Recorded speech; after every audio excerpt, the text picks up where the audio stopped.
नाम का एक कौवा रहा करता था। कालू कौवा बहुत शराबी था। वह रोजाना ही शराब पीकर अपनी पत्नी टुनटुनी चिड़िया को मारा पीटा करता था। एक दिन तो उसने हद ही कर दी। उसने सुंदरी नाम की एक कौवी से दूसरी शादी कर दी और उसे घर ले आया। कालू जी ये आपने क्या कर डाला? मेरे होते हुए आपने दूसरी शादी कर ली। अरे कालू जी, मैंने यह सोचा था कि एक दिन आप सुधर जाओगे, पर आपने तो आज हद ही कर दी। अब मैं ये जुर्म नहीं बर्दाश्त कर सकती। मैं अपनी शौहर के साथ इस घर में नहीं रह सकती। मैं हमेशा हमेशा के लिए अपनी बच्ची को लेकर यहाँ से जा रही हूँ। हाँ, चली जा। मुझे भी तेरी कोई जरूरत नहीं। क्यों चंपा रानी, मैंने ठीक कहा ना? हाँ कालू जी, आपने बिल्कुल ठीक कहा। अरे अच्छा हुआ कि इसने खुद ही यहाँ से जाने का फैसला कर लिया, वरना मैं इसे धक्के मार कर यहाँ से निकाल देती। वैसे कालू जी, मुझे ना अब बहुत जोरों की नींद आ रही है। मैं चली सोने। आप खाना बनाकर मुझे जगा देना।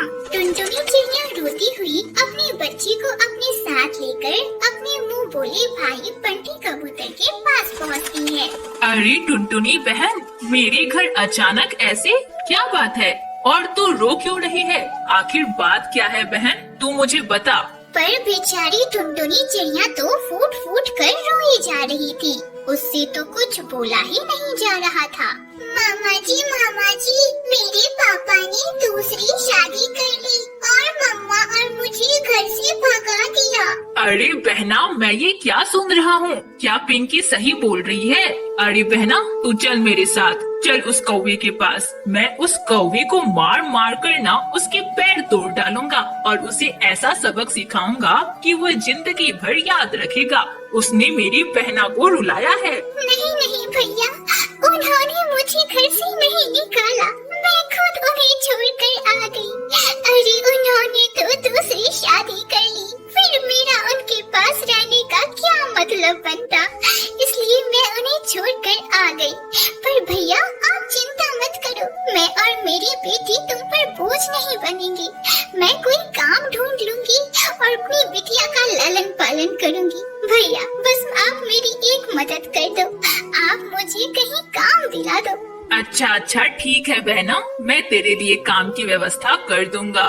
पर चल पहले अभी खा ले, बच्ची भी भूखी होगी। चल जल्दी खा ले और तू चिंता मत कर, अपनी कंपनी में तेरे लिए बात करूंगा। अगले दिन बंटी कबूतर अपनी कंपनी में जाकर अपने मालिक से बात करता है और घर आकर टुनटुनी चिड़िया को बताता है।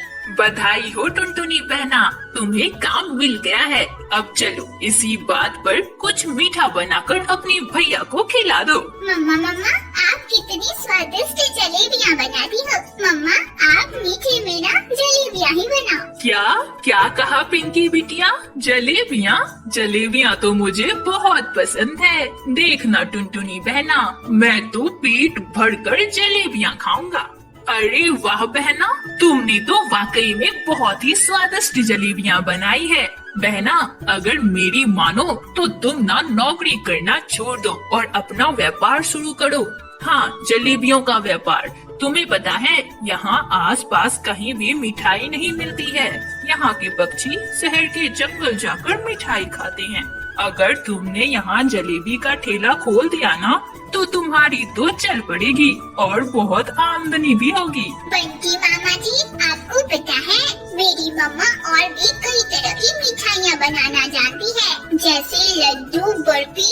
वे सभी भी ना बहुत स्वादिष्ट होते हैं। अरे वाह, ये तो और भी अच्छी बात है। चल टुनटुनी बहन, ये ले पैसे और इससे जलेबी बनाने का सारा सामान खरीद ला। और हाँ, जलेबियाँ बनाना शुरू कर दे। कल ही तेरा व्यापार इस जंगल में शुरू होने वाला है और मैं ना तेरी एक भी बात नहीं सुनने वाला। तू जलेबी का व्यापार शुरू कर रही है तो कर रही है। और फिर क्या था, अगले ही दिन जंगल में टुनटुनी चिड़िया का जलेबियों का ठेला खुल जाता है। जलेबियों की सुगंध इतनी मनमोहक थी कि सभी पक्षी उसके ठेले पर खींचे चले आए और उसकी जलेबियाँ इतनी स्वादिष्ट थी कि चंद मिनटों में ही सारी जलेबियाँ बिक गयी। इस तरह टुनटुनी चिड़िया अपने भाई बंटी कबूतर के साथ जंगल में जलेबियां बेचने लगी और खुशी खुशी अपनी बेटी के साथ अपनी आगे की जिंदगी बिताने लगी। सुंदरवन जंगल में टुनटुनी नाम की एक गरीब चिड़िया अपने पति बंटी कबूतर और अपनी छोटी सी बेटी मुनमुन चिड़िया के साथ रहा करती थी। एक दिन बंटी कबूतर सुंदरी नाम की कौवी के साथ शादी कर लेता है और उसे अपने साथ घर ले आता है। बंटी जी, ये कौन है? ये मेरी पत्नी है सुंदरी। तेरा अब इस घर में कोई काम नहीं है। एक तो दहेज में तूने कुछ भी नहीं दिया और ऊपर से तुझसे मैंने बेटा मांगा था और तूने बेटी को पैदा किया। चल जा, अब अपनी कलमुही बेटी को लेकर इस घर से निकल जा। बंटी जी आप ऐसा क्यों बोल रहे हो? अब मैं अपनी छोटी सी बच्ची को लेकर इस घने जंगल में अकेली कहाँ भटकूंगी? बंटी जी आप हमारे साथ ऐसा मत करो ना। अरे करमजली, कहीं जा मर। बस इस कलमुही को मेरी नजरों से दूर लेकर जा गई। अरे टुनटुनी चिड़िया, तुझे सुनाई नहीं देता क्या? एक बार बंटी जी ने तुझे यहाँ से जाने को बोल दिया ना, तो तू अपनी बेटी को लेकर यहाँ से चली जा। सुंदरी कौवी और बंटी कबूतर दोनों मिलकर टुनटुनी चिड़िया और उसकी छोटी सी बच्ची को घर से धक्के मार कर बाहर निकाल देते हैं। अब टुनटुनी चिड़िया के पास रहने का कोई ठिकाना नहीं था। वह अपनी छोटी सी बच्ची को लेकर एक बड़े से पेड़ के पास जाती है और वहीं एक छोटा सा घोंसला बनाकर रहने लगती है। अगली सुबह टुनटुनी चिड़िया से मिलने उसकी दोस्त लाडो चिड़िया आती है। बंटी जी ने मेरे साथ बिल्कुल अच्छा नहीं किया। अब मेरा और मेरी नन्ही सी बच्ची का क्या होगा? देखना लाडो, मैं उसे कभी माफ नहीं करूंगी। इतना बोलकर टुनटुनी चिड़िया फूट फूट कर रोने लगती है। कुछ देर बाद उसकी दोस्त लाडो वहाँ से चली जाती है। तब टुनटुनी चिड़िया अपनी छोटी सी बेटी मुनमुन को अपने साथ लेकर भोजन की तलाश में इधर उधर भटकने लगती है। मुनमुन बेटा, बहुत जोरों की भूख लगी है। क्या करूँ, कहाँ जाऊँ? मैं तो यहाँ किसी को जानती भी नहीं हूँ। आखिर किससे मदद मांगू मैं? हाँ माँ, मुझे भी बहुत जोरों की भूख लगी है। कुछ खाने को दो ना माँ, मैंने कल से कुछ भी नहीं खाया है माँ। तभी टुनटुनी चिड़िया की नजर कालू कौवे के समोसे के ठेले पर पड़ती है, तो वह उसके पास जाती है और उससे बोलती है, भैया अगर मेरे लायक कोई काम है तो बताओ ना, मैं कर देती हूँ। कल से मेरी बच्ची ने कुछ भी नहीं खाया है भैया, उसे बहुत जोरों की भूख लगी है। आने चल, भाग यहाँ से। मेरे पास तेरे लायक कोई काम नहीं है। सुबह से मेरा दिमाग खराब हो रखा है। एक तो समोसे बनाने वाली चिड़िया नहीं आई है अभी तक और अब ग्राहक भी आने वाले हैं। क्या तुझे समोसे बनाने आते हैं? अगर आते हैं तो मुझे कुल 500 समोसे बना के देने होंगे। ठीक है भैया, मैं अभी आपके 500 समोसे बनाकर दे देती हूँ। अब टुनटुनी चिड़िया अपनी बेटी मुनमुन चिड़िया के साथ मिलकर कालू कौवे के 500 समोसे बनाकर तैयार कर देती है। अरे वाह टुनटुनी चिड़िया, तू तो बहुत मेहनती है। ये ले तेरे मेहनत के पैसे और हाँ, ये समोसे भी रख, अपनी बेटी को खिला देना। भैया अगर आप बुरा ना मानो तो मैं एक बात कहूँ, आप मुझे अपनी दुकान पर कोई काम दे दो ना। अगर काम मिल जाएगा तो मुझे अपनी बच्ची को लेकर इधर उधर भटकना नहीं पड़ेगा भैया। टुनटुनी चिड़िया की बात सुनकर कालू कौवा टुनटुनी चिड़िया से कहता है, ठीक है टुनटुनी चिड़िया, तू मेहनती है इसलिए मैं तुझे काम दे रहा हूँ। सामने वाले बस स्टॉप पर बहुत सारे पक्षी बैठे रहते हैं, तो तू उन्हें समोसे बेचाया कर। इससे तुझे काम भी मिल जाएगा और मुझे मुनाफा भी हो जाएगा। अब टुनटुनी चिड़िया रोजाना ही अपनी बेटी मुनमुन चिड़िया के साथ बस स्टॉप पर समोसे बेचा करती है। समोसे ले लो, गर्मा गर्म समोसे ले लो।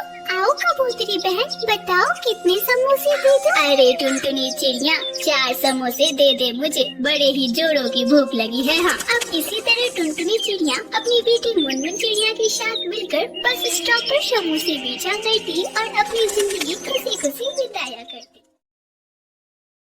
तो किसी जंगल में रामू नाम का कबूतर अपनी बच्ची टुनटुनी चिड़िया के साथ रहा करता था। रामू कबूतर अपने घर के आंगन में ही पपीते की खेती किया करता था और उन पपीतों को तोड़कर वह बाजार में बेचा करता था, जिससे उसे कुछ पैसे मिल जाते थे और उन्हीं पैसों से उनका घर चलता था। उसी जंगल में रामू कबूतर का पड़ोसी कालू कौवा भी रहा करता था। कालू कौवा को किसी भी पक्षी की तरक्की देखकर बहुत जलन होती थी और रामू कबूतर की तरक्की देखकर उसे बहुत ही जलन हो रही थी। एक दिन रामू कबूतर अपनी दुकान पर पपीता बेच रहा था। उसके पपीते की दुकान पर पक्षियों की भीड़ लगी हुई थी। अरे मोहन भाई, मुझे 2 किलो पपीते तोल दो। हाँ रामू भैया, मुझे भी 5 किलो पपीते तोल दो। 2 किलो पके पपीते और 3 किलो कच्चे पपीते। अरे रामू भैया, आपके पपीते तो इतने स्वादिष्ट और मीठे होते हैं कि क्या बताऊं। वाह वाह, खाकर मजा ही आ जाता है।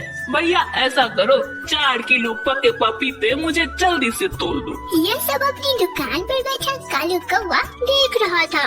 उसे रामू कबूतर से बहुत जलन हो रही थी, क्योंकि उसकी दुकान पर एक भी ग्राहक नहीं थे। इस बाजार में मेरी कितनी बड़ी दुकान है और मेरी ही दुकान पर एक भी ग्राहक नहीं आता, और इस रामू कबूतर की दुकान कितनी छोटी है, और ग्राहकों को तो देखो, ग्राहकों की तो भीड़ लगी हुई है इसकी दुकान पर। ना ना ना कालू, ऐसे नहीं चलेगा। अगर तुम ऐसे ही हाथ पर हाथ धरा बैठा रहेगा तो तेरी दुकान तो चलने से रही। इस रामू कबूतर का ना कोई इलाज तो करना ही होगा। उसी रात कालू कौवा रामू कबूतर के आंगन में जाता है और उसके आंगन में लगे पपीतों के पेड़ों की जड़ में दवाई डाल देता है और वहाँ से भाग जाता है। अगले दिन जब टुनटुनी चिड़िया अपने आंगन में पपीतों को तोड़ने जाती है तो देखती है कि सारे पपीते खराब हो चुके हैं। अरे रे रे, इन पपीतों को क्या हो गया? मुझे जल्द रामू जी को बताना होगा। रामू जी, जल्दी बाहर आइए। देखिए ना, हमारे पेड़ और पपीतों को क्या हो गया है। टुनटुनी चिड़िया की आवाज सुन रामू कबूतर जल्दी से आंगन में आता है। क्या बात है टुनटुनी, तुम इतना चिल्ला क्यों रही हो? अजी देखिए ना, हमारे पपीतों को क्या हो गया। रामू जी, हम तो बर्बाद हो गए। अब हम क्या करेंगे रामू जी, हम तो कहीं के नहीं रहे। तभी रामू कबूतर अपने पपीतों को देखता है और देखकर हैरान हो जाता है। हे भगवान, ये सब क्या हो गया और कैसे हो गया? हमारे पपीते के पेड़ और उनमें लगे पपीते खराब कैसे हो गए? रामू कबूतर और टुनटुनी चिड़िया बहुत उदास हो जाते हैं। यह सब देखकर दूर एक पेड़ पर बैठा कालू कौवा मन ही मन खुश हो रहा था। अब जाकर मेरे कलेजे को ठंडक मिली है। मुझे कितना सुकून मिल रहा है उन दोनों को रोता हुआ देखकर। तभी वहाँ एक बूढ़ी कबूतरी आ रही है और कालू कौवे से कहती है, अरे बेटा, मुझे कुछ खाने को दे दो। मैंने 2 दिनों से कुछ भी नहीं खाया है। मुझ बूढ़ी पर रहम करो बेटा, कुछ खाने को दे दो। अरे ओ पुड़िया, अगर तुम भूखी है तो इसमें मैं क्या करूँ? मैंने क्या यहाँ अनाथ आश्रम खोल कर रखा है? चल भाग यहाँ से, मेरे पास तुझे देने के लिए कुछ नहीं है। निकल यहाँ से। बूढ़ी कबूतरी निराश होकर वहाँ से चली जाती है। तभी उसे टुनटुनी चिड़िया और रामू कबूतर दिखाई देते हैं तो वह उन दोनों के पास जाती है। अरे बिटिया, मुझे बहुत जोरों की भूख लगी है। क्या तुम मुझे कुछ खाने को दे सकते हो? मैंने 2 दिनों से कुछ भी नहीं खाया है बेटा। हाँ अम्मा, क्यों नहीं, आइए मैं आपको खाना खिलाती हूँ। टुनटुनी चिड़िया और रामू कबूतर उस बूढ़ी कबूतरी को अपने घर के अंदर लेकर आते हैं और टुनटुनी चिड़िया उस बूढ़ी कबूतरी को खाना खिलाती है। खाना खाने के बाद बूढ़ी कबूतरी उन दोनों से कहती है, अरे बेटा, तुम दोनों तो मुझे बहुत ही अधिक परेशानी में दिख रहे हो। फिर भी अपनी परेशानियों को भुलाकर तुमने मुझ जैसी गरीब बूढ़ी की मदद की। मैं तुम दोनों से बहुत खुश हुई। ये लो बिटिया, ये एक जादुई पानी है। इन पानी को अपने पपीते के पेड़ पर जाकर डाल दो, तुम्हारी सारी समस्याएं हल हो जाएंगी। रामू कबूतर उस जादुई पानी को अपने आंगन में ले जाकर पपीते के पेड़ की जड़ों में डाल देता है। अगली सुबह जब रामू कबूतर और टुनटुनी चिड़िया अपने आंगन में पहुंचते हैं तो पपीतों के पेड़ को देखकर उनकी खुशी का ठिकाना नहीं रहता। पपीतों के पेड़ में बहुत सारे पपीते लगे रहते हैं और एक पपीते के पेड़ में तो सोने के पपीते थे। अरे रामू जी, ये पपीता तो सोने का है। हाँ टुनटुनी, यह सब उस गरीब बूढ़ी अम्मा के जादुई जल का कमाल है। धीरे धीरे रामू कबूतर और टुनटुनी चिड़िया बहुत अमीर हो जाते हैं और वे अब गरीब पक्षियों की मदद भी करते हैं। यह सब देखकर कालू कौवा मन ही मन सोचता रह जाता है। कुछ भी समझ नहीं आ रहा है।